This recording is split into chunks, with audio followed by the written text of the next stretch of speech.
आप करें यतीश करें नहीं कटास जान बाबा करें हाँ થઈ કરી हे नाथ नारायण वासुदेव हे नाथ नारायण वासुदेव हे नाथ नारायण वासुदेव हे नाथ नारायण वासुदेव श्री कृष्ण गोविंद हरे मुरारी हे नाथ नारायण वासुदेव श्री कृष्ण गोविंद हरे मुरारी हे नाथ नारायण वासुदेव। दीनबंधु भगवान की जय। आप लोग जो पीछे बैठे हैं आगे आगे थोड़ा थोड़ा मिल के बैठेंगे, ये रिकॉर्डिंग हो रहा है। अब देखिए आप लोग भाग्यशाली है जो बिना जान पहचान से परिचय से भी सनातन धर्म के प्रचारक, सनातन धर्म परिषद के महासचिव अमर बहादुर तिवारी हमारे ऐसे भाग संजोग से संपर्क हुए हैं। वो 8 घंटे दोपहर में आपको यहाँ पर मिलेंगे और वो सनातन धर्म के विषय में आप लोगों को कुछ बताएंगे। भगवान ये श्रीमद् भागवत की जो अंतिम दिन है 8 घंटे ऐसे अतिथि आ रहे हैं जो सनातन धर्म के विषय में आप लोग 10वें स्कंद में सुनेंगे। तो सनातन धर्म श्रीमद् भागवत में ही वर्णन किया है। उनका प्रचारक अपने आप ही आ रहे हैं। अब हम प्रसंग में जा रहे हैं। तो अजामिल के विषय में अभी कथा सुनने ही वाले हैं। यहाँ राजा परीक्षित ने प्रश्न किया कि हे भगवान इसका कैसे प्रायश्चित होगा।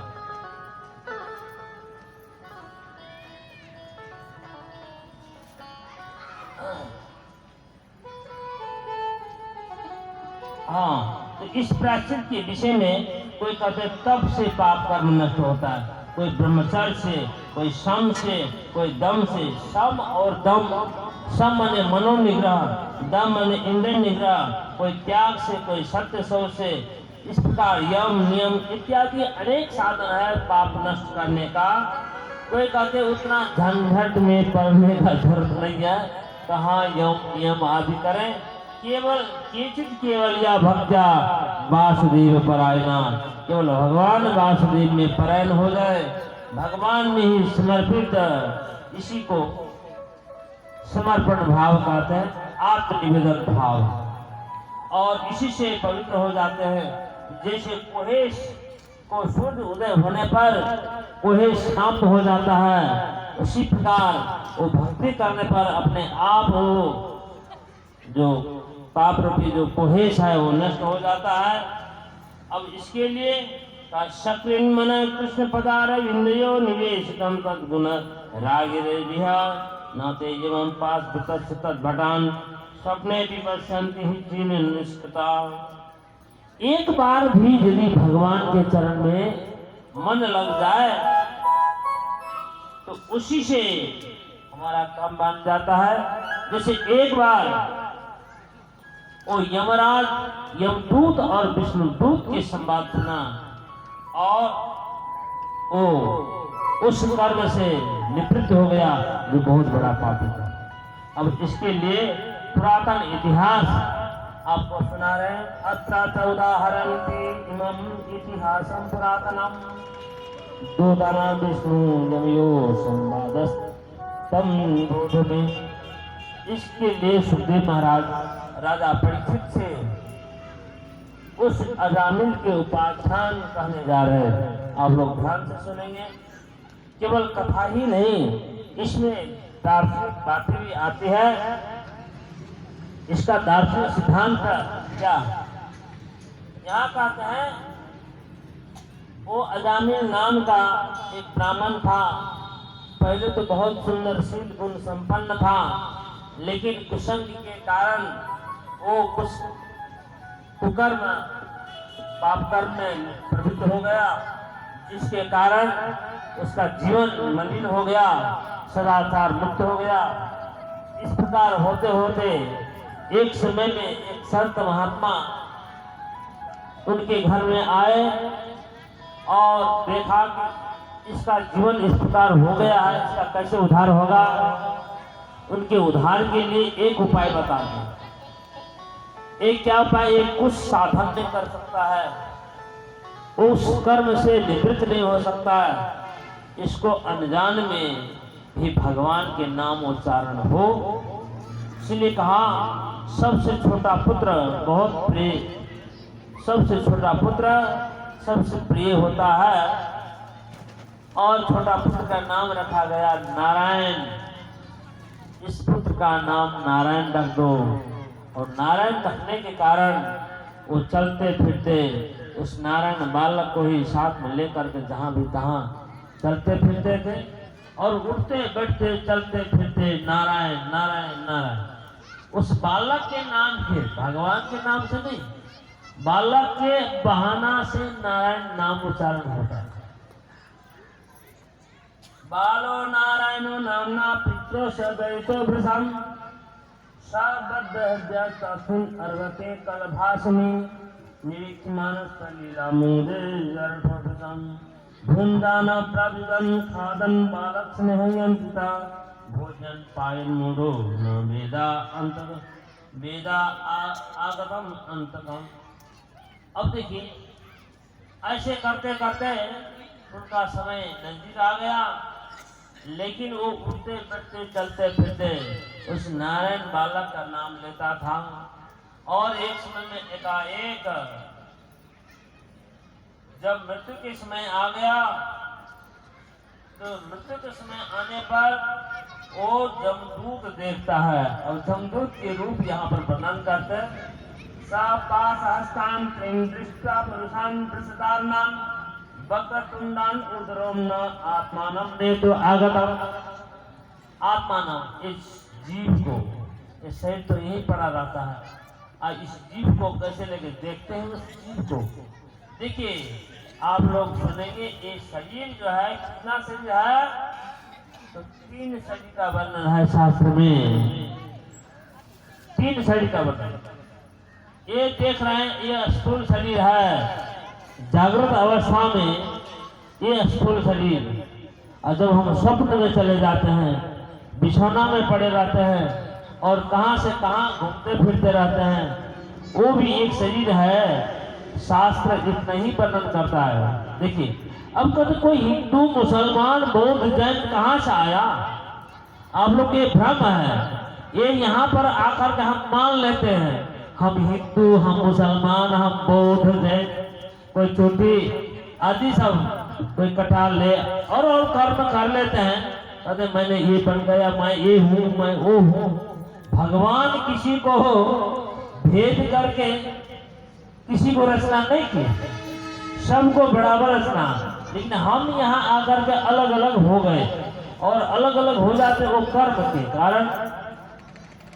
अब यहाँ कहते 3 शरीर है सभी का।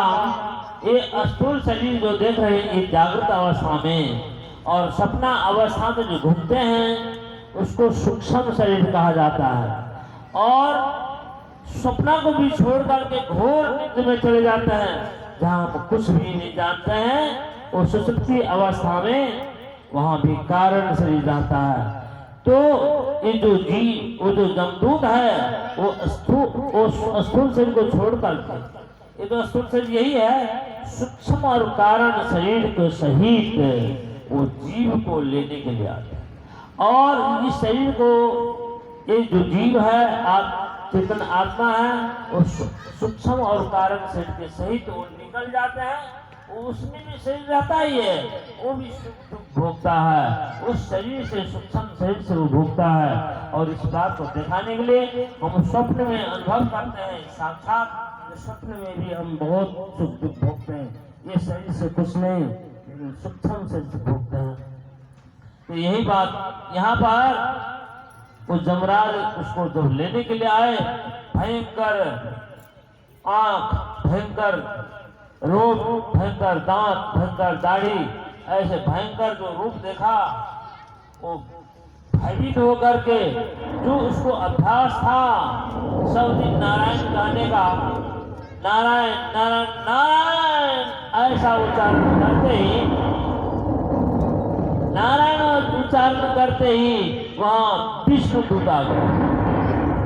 विष्णुदूत आ जाते हैं और मां भय मत डरो, और मत डरो कहकर के वहां शंख चक्र गदा पद्म आदि सब चतुर्भुज रूप में वहां विष्णुदूत आ गए। कहते ठहरो, भारतूर्ना महाराजा पार्वता सासावधान विकर्ष को अंतर से दासपाती अदाविलम। भारतूर नाम भगवान विष्णु के पास अपने सोचा, ये हमारे स्वामी के नाम ले लिए है ये कौन जी, उसको हमें रक्षा करना है। और वहां पर जब पहुंच जाते हैं तब कहते रुको, ठहरो।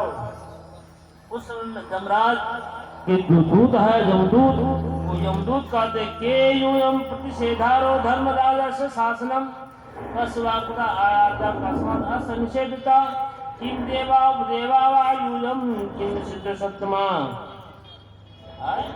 आप लोग कौन हमें रोकने वाले हैं? हम धर्मराज के दूत हैं, उनके शासन को कौन उल्लंघन करने वाले हैं? आप कौन है? देवता है कि देवता है कि सिद्ध सत्तम, और सब कीर्ति कुंडल आदि से शोभित है विष्णु भगवान के दूत। जब यमदूत ने इस प्रकार कहा तो विष्णुदूत कहते हैं, अरे तुम अपने आप को धर्मराज का दूत समझते हो तो बताओ धर्म किसको कहते हैं? धर्मराज के दूत हो तो धर्म पहले किसको कहते हैं, ये हमें बताओ। वो यमदूत अब धर्म के परिभाषा करते हैं। वेद प्रणीतो धर्मो ही अधर्म तद्विपर्या वेदो नारायण साक्षात मूर्ति सूत्रम। धर्म वो है जो वेद से प्रणीत, वेद में जो बताया हुआ चीज वही धर्म है, उससे विपरीत अधर्म है। और वो वेद क्या है? तो साक्षात भगवान है, साक्षात भगवान नारायण भगवान। और इस जीव का जो साक्ष्य है सूर्य, अग्नि, वायु, सोम, चंद्रमा, संध्या, अग्नि, दिशा, पृथ्वी, काल, ये धर्म, ये सब इस शरीर जीव का साक्षी है। ये सब साक्षी है जीव का। अब यहाँ कहते हैं साक्षी है, ये जो क्या क्या कर्म करता है उसको देख